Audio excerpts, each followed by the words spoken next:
pada kesempatan kali ini saya akan melakukan praktikum untuk pemeliharaan rem tromol dan rem cakram, dan alat-alat yang saya persiapkan adalah sebagai berikut.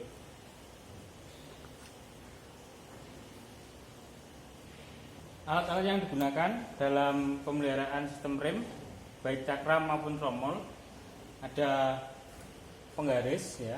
Jadi ini nanti untuk mengetahui jarak bebas dari rem, dan kunci ring untuk mengendurkan dan mengencangkan mur baut, finer kaliper untuk melihat diameter tromol, mikrometer untuk melihat ketebalan, dan di sini ada dial gauge dan dudukannya untuk nanti melihat keolengan dari rem cakram.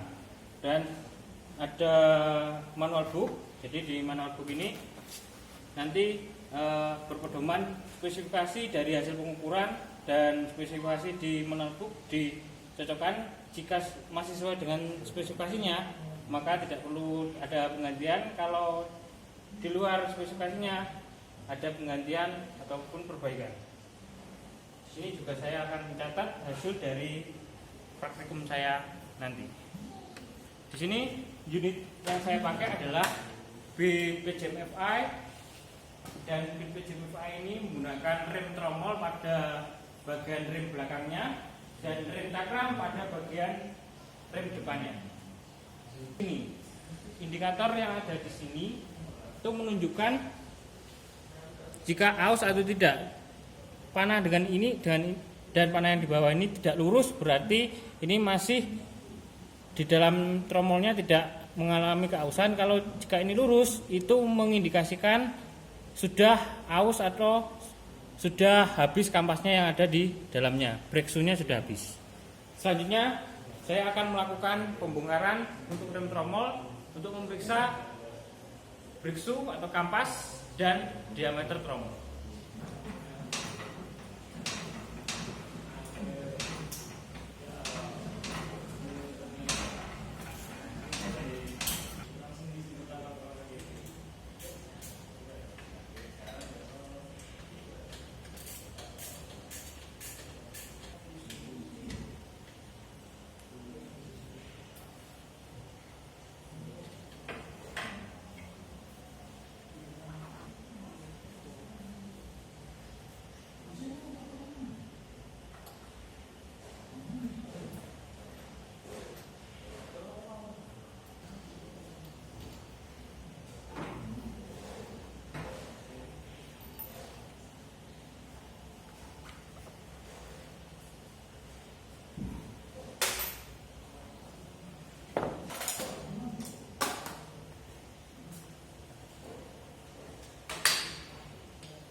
Selanjutnya kita mengukur ketebalan dari brake shoe atau kampas rem. Kalau melihat minimalnya adalah ketebalannya 2 mili di tiga sisinya.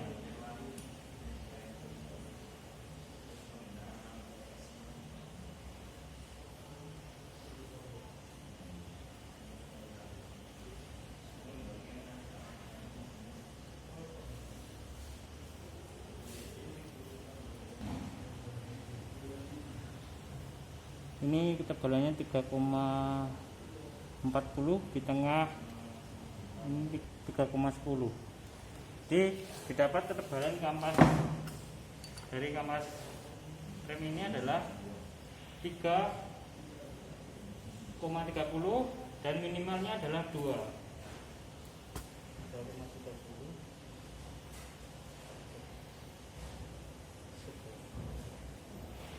Jadi kesimpulannya, kampas rem ini dalam keadaan yang bagus.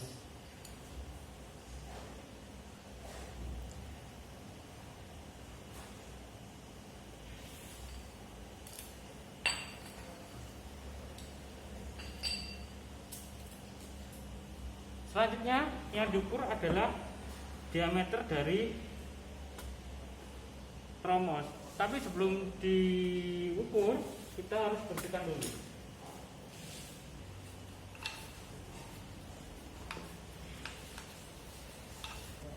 Kita ukur diameter dalamnya.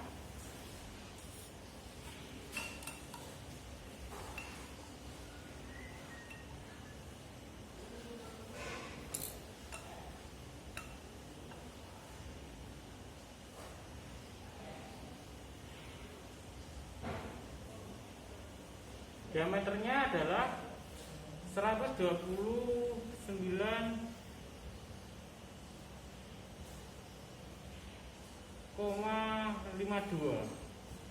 Jadi maksimalnya adalah 131, maka didapat diameter tromol dalam kondisi yang bagus.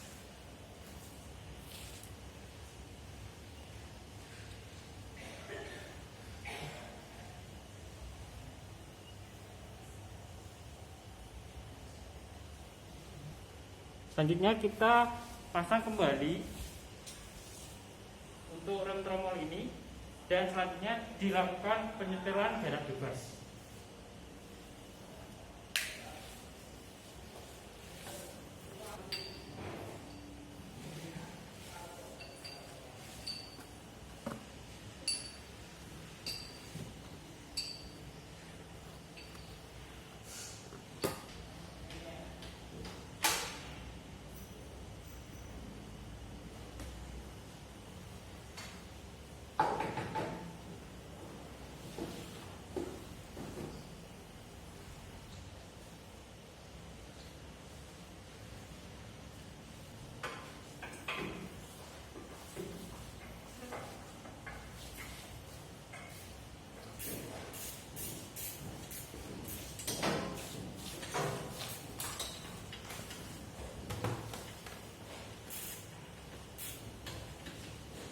Mengukur jarak bebas tuas rem belakang, standarnya adalah 10 sampai 20 dari standar manual yang ada di buku. Ini saya ukur 25, berarti harus dilakukan penyetelan.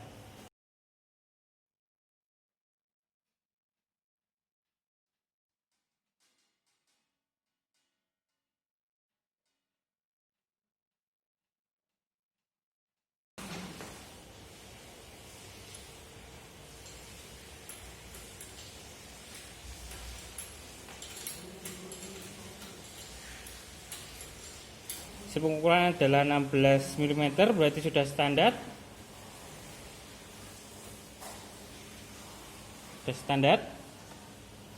Selanjutnya adalah pengecekan kinerja rem.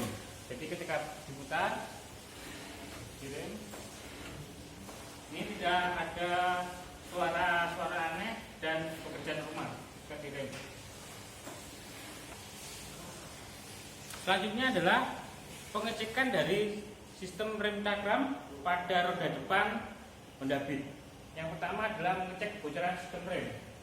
Jadi dilihat dari sini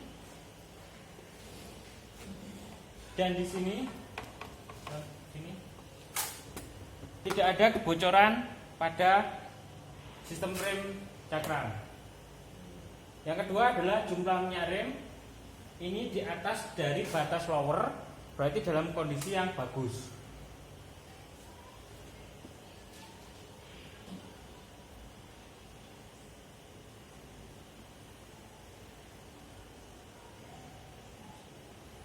Selanjutnya adalah kondisi dari selang minyak rem. Kondisi selang minyak rem tidak ada retakan, tidak ada kerusakan, berarti dalam kondisi yang bagus.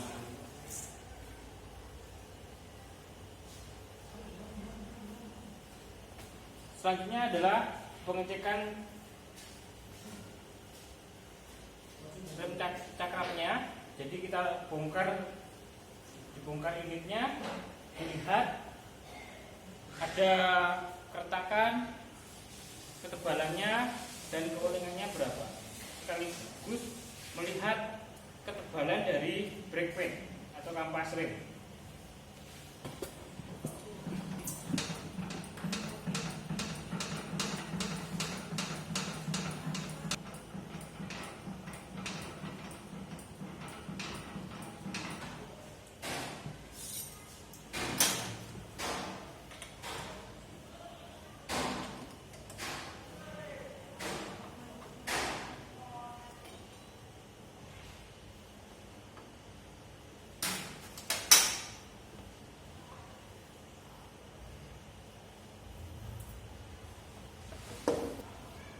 Selanjutnya kita periksa piringan cakram.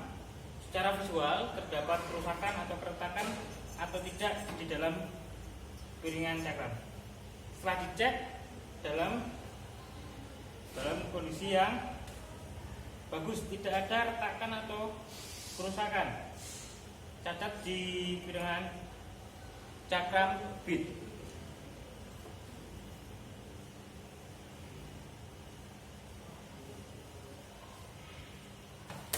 Memeriksa ketebalan dari piringan cakram.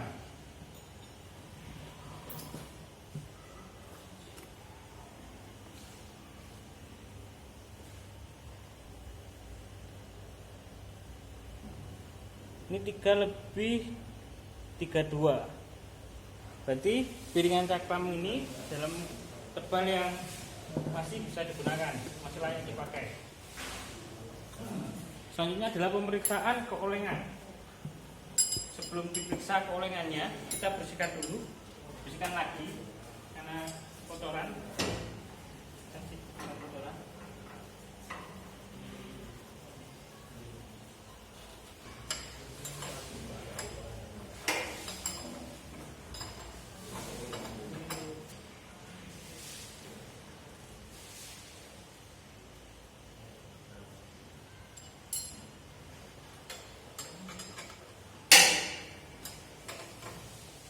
Kita ganjal ini ke atas, bisa badannya Pak ke belakang.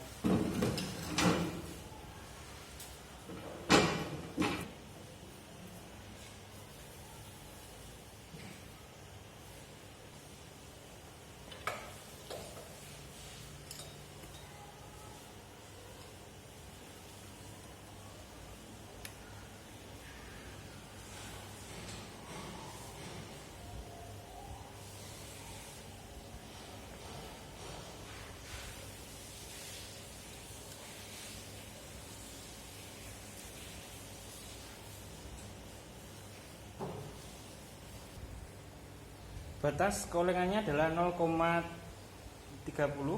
Kita cek dulu, kita dengan cara memutar.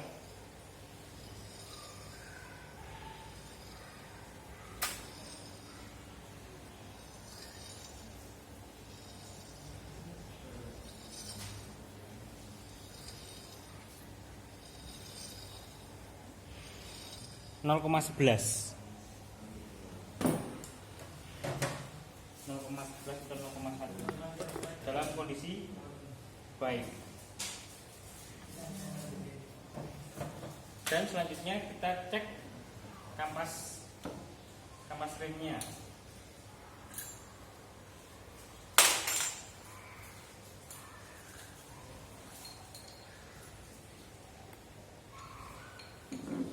Kampas remnya kita cek ketebalannya di atas indikator yang di bawah ini. Indikator di bawah ini dia dalam kondisi bagus, atau bisa diukur dengan jangkar sorong minimal adalah 1 mm.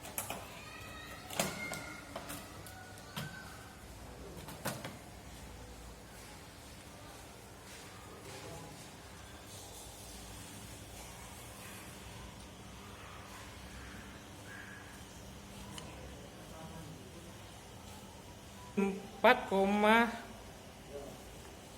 4,08. Jadi ketebalannya masih 4,08 kalau diukur dari jangkar sorong, atau bisa dilihat dari indikator yang di bawah ini. Ini masih ada batas minimalnya, yang bawah ini masih jauh jaraknya ini dan ini. Ini batas keausannya. Demikian adalah pengecekan brake pad atau kampas dengan depan. Selanjutnya adalah pemasangan.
Selanjutnya adalah uji kinerja ya. Uji rem ketika berputar tidak ada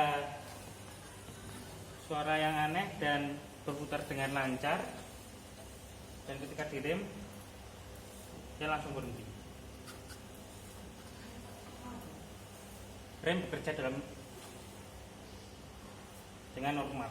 Rem bekerja dengan normal. Rem depan dan rem belakang, baik cakram atau hidrolik dan rem tromol dalam kondisi yang bagus, walaupun dalam jarak bebasnya perlu adanya penyetelan. Demikian laporan dari praktikum dari saya. Terima kasih. Sekian.